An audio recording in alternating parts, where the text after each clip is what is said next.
shipwrecked. For 7 days, a terrible storm raged at sea. The ship carrying the Robinson family tossed like a top. Then, amid the roar of the waves, the Robinsons heard 2 shrill cries. "Land! Land!" Followed a minute later by, "Lower away, men!" Mr. Robinson and Fritz dashed up on deck. From there, they saw the last lifeboat pulling away. The captain and crew were abandoning the ship. A sudden jolt knocked Mr. Robinson and Fritz to the deck. The ship had rammed between 2 large rocks jutting out of the sea. With as much courage as he could muster, Mr. Robinson said, "We are the only ones left. The captain and crew have taken the last boat. Our only chance is to sit out the storm here." The next morning, the storm began to taper off.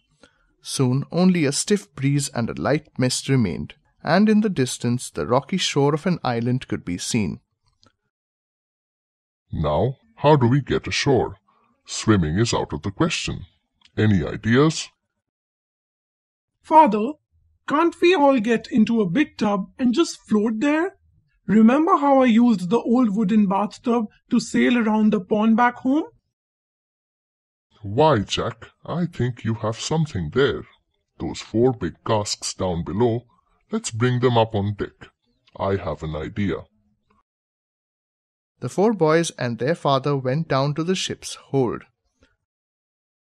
Together they managed to get the 4 heavy casks up on deck. Carefully, father and sons pushed the casks into the water. "All right, let's get some supplies from the ship. Then we'll be off." Just as they were about to shove off, a loud noise rose up from below deck. "The hens and roosters! Please let's take them with us!" cried young Franz. "Stay here," said Mr. Robinson. "I'll get them."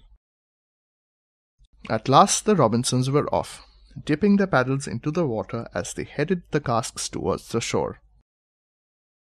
A couple of loud splashes from behind, however, made them turn their heads around.